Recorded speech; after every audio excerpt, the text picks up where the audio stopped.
نوجوان ساتھیوں، ہمارے اور آپ کی جو ہے تعلقات کے معیار کیا ہے معلوم؟ ہماری اور آپ کی دوستی کے معیار کیا ہے معلوم؟ ہم کس کو اپنا دوست بناتے ہیں؟ جو ہمارے کالج کے ساتھی ہوا کرتے ہیں، جو اسکول کے کلاس میٹ ہوتے ہیں، اس کو ہم اپنا دوست بناتے ہیں؟ یا ہمارا دوست وہ ہے جو ہمارے گھر کے پڑوسی ہیں، ہمارے گھر کے قریب رہتے ہیں، ہمارے ساتھ اٹھتے بیٹھتے ہیں، ہم اس کو اپنا دوست بناتے ہیں، اس کو ہم اپنا دوستی اور اس سے ہم اپنا تعلق اختیار کرتے ہیں۔ اسی طریقے سے میرے بھائیوں، ہم اس کو اپنا دوست بناتے ہیں جو ہمارے بزنس کے جو ہے پارٹنر ہوا کرتے ہیں، بزنس کے جو ہے ہمارے ساتھی ہوا کرتے ہیں، یا اسی طریقے سے اور معیارات ہیں۔ لیکن میرے بھائیوں، یہ معیار نہیں ہونا چاہیے، یہ دوستی اور تعلقات کی یہ بنیاد نہیں ہونی چاہیے، بلکہ دوستی، محبت اور تعلقات کی بنیاد امر بالمعروف اور نہی عن المنکر کے اوپر ہونا چاہیے۔ کیوں؟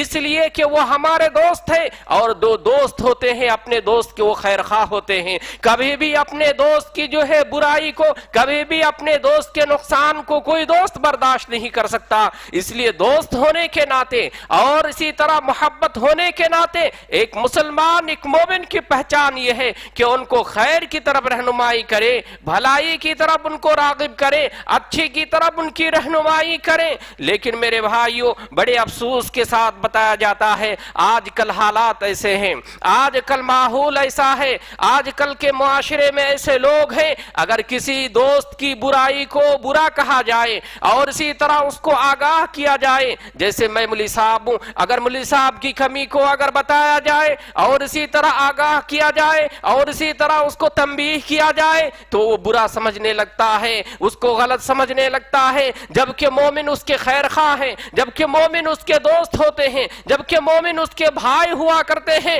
ایک بھائی دوسرے بھائی کی کمیوں کو اور اسی طرح کوتاہیوں کو، اسی طرح سے غلطیوں کو اگر بتائے تو کبھی بھی اس کو غلط نہیں سمجھنا چاہیے، بلکہ اس کی اصلاح اور اسی طرح اس کو جو ہے صحیح کرنے کی ضرورت ہے۔ لیکن اگر آپ بتائیں گے، کسی کی کمیوں کی اگر آپ جو ہے اسی طرح آگاہ کریں گے یا کسی کی کمیوں کو اگر بتائیں گے تو آپ کے اچھا ہونے کے بجائے وہ آپ کے دشمن ہو جاتے ہیں۔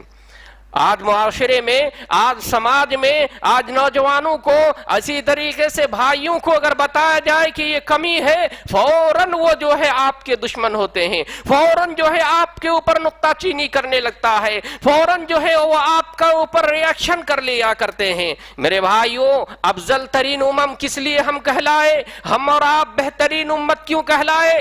اس لیے کہلائے کہ ہم جو ہے ایک دوسرے کی جو ہے بھلائی اور ایک دوسرے کو نیکی، ایک دوسرے کو خیر کی، ایک دوسرے کو نیکی کی جو ہے تلقین کیا کرتے ہیں۔ اللہ رب العالمین نے قرآن کریم میں فرمایا، کنتم خیر امت اخرجت للناس تأمرون بالمعروف وتنہون عن المنکر۔ اللہ نے فرمایا تم ہی بہترین قوم ہو، سب سے بہترین قوم تم ہی ہو، اس لیے کہ تم جو ہے لوگوں کو بھلائی کا حکم دیتے ہو، لوگوں کو برائیوں سے روکتے ہو۔ یہ افضل الامم کی پہچان ہے، یہ بہترین امت کی علامت ہے، یہ بہترین امت کے ہونے کی پہچان ہے۔